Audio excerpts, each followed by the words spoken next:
మంచిర్యాల జిల్లా మందమర్రి మండలం గద్దెరాగిడి దగ్గర జాతీయ రహదారిపై బీజేపీ ఎంపీ తేజస్వి సూర్య దిష్టిబొమ్మను దగ్ధం చేశారు కాంగ్రెస్ నేతలు.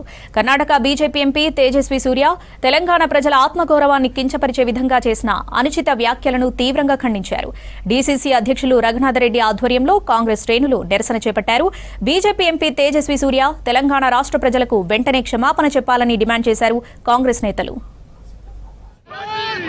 నేటి వరకు కూడా తెలంగాణకు ద్రోహం చేసేటువంటి ఒక బీజేపీ ఎంపీలు మనకు వచ్చేటువంటి నిధులు గాని మనకు వచ్చేటువంటి వాటా గాని రానివ్వకుండా అడ్డుకుంటూ కేవలం ఆంధ్రకు పంపించినటువంటి తెలంగాణ ద్రోహులు ఎవరైతే ఉన్నారో ఈ రోజు వాళ్ళ ప్రోత్సాహంతో బెంగళూరుకు సంబంధించిన సౌత్ కు సంబంధించినటువంటి బీజేపీ ఎంపీ తేజస్వి సూర్య ఎవడైతే ఉన్నాడో వాడి అలా అడ్డగోలుగా తెలంగాణ రాష్ట్ర ఏర్పాటును పాకిస్తాన్ భారతదేశాన్ని విభజించే విధంగా మాట్లాడితే కనీసం ఇక్కడ ఉన్నటువంటి ఇద్దరు కేంద్ర మంత్రులు కావచ్చు, నలుగురు బీజేపీ ఎంపీలు కావచ్చు, ఒక్కడు కూడా దాన్ని ఖండించకుండా వాడు చేసినటువంటి వ్యాఖ్యలను సమర్థించడం అనేటువంటిది ఇలా తెలంగాణ ఆత్మ గౌరవాన్ని దెబ్బతీసినట్టుగా మేము తెలియజేస్తా ఉన్నాం. ఇలా కిషన్ రెడ్డి కావచ్చు, ఇలా బండి సంజయ్ కావచ్చు, అరవింద్ కావచ్చు, ఇలా తెలంగాణ రాష్ట్ర ప్రజలకు క్షమాపణ చెప్పాల్సినటువంటి అవసరం ఉంది. ఇలా తెలంగాణ రాష్ట్ర ప్రజల యొక్క ఆత్మగౌరవాన్ని దెబ్బతీసేటువంటి విధంగా ఇలా వాడు మాట్లాడితే వాళ్ళు బాయ్కాట్ చేయాల్సినటువంటి అవసరం అనేది ఖండించాల్సి ఉంది. కానీ ఏ ఒక్క ఎంపీ బీజేపీ కూడా ఇలా మాట్లాడినటువంటి దాఖలాలు లేవు. ఈ సందర్భంగా మీకు తెలియజేస్తా ఉన్నాం, రానున్నటువంటి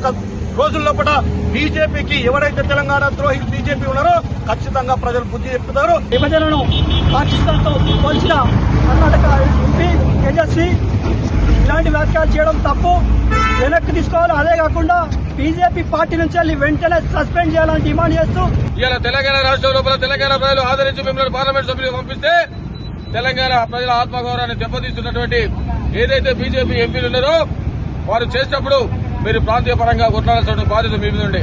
అదే కాకుండా దానికి మద్దతు పలుకుతున్నటువంటి బండి సంజయ్ గారు కానివ్వండి, కిషన్ రెడ్డి గారు కానివ్వండి, దానికి సంబంధించినటువంటి బీజేపీ ఎంపీలు తెలంగాణకు సంబంధించిన వాళ్ళందరూ కూడా ఒక్క మాట కూడా మెదపకుండా నోరు మూసుకున్నారు. వివేక్ వెంకటస్వామి గారి పుత్రులు వంశీ కృష్ణ గారు కానివ్వండి, కావ్య గారు కానివ్వండి, ఇలా చెప్పుకుంటూ పోతే కాంగ్రెస్ సంబంధించిన ఎంపీలందరూ కూడా తెలంగాణ రాష్ట్రంలో మొగ్గుబావులు రావాలి, యువతకు అవకాశం కావాలి, ఉద్యోగ అవకాశాలు కావాలని కొట్లాడుతుంటే నిమ్ము నీరెత్తినట్టుగా మీరు వివరిస్తున్నారు. ఏది ఏమైనా వారి వెంట మేమందరం కూడా ఉంటామని, తెలంగాణ ప్రజలందరూ కూడా వారి నాయకత్వంలో ముందుకు వెళ్తామని, ఇక ముందు కూడా ఈ రాష్ట్రంలో బీజేపీకి సంబంధించిన 8 మంది ఎంపీలు ఎక్కడ పర్యటించినా అక్కడ ఉన్న ప్రజలందరూ కూడా అడ్డుకోవాల్సిందిగా జిల్లా కాంగ్రెస్ పార్టీ అధ్యక్షుడిగా నేను పిలుపునిస్తున్నా.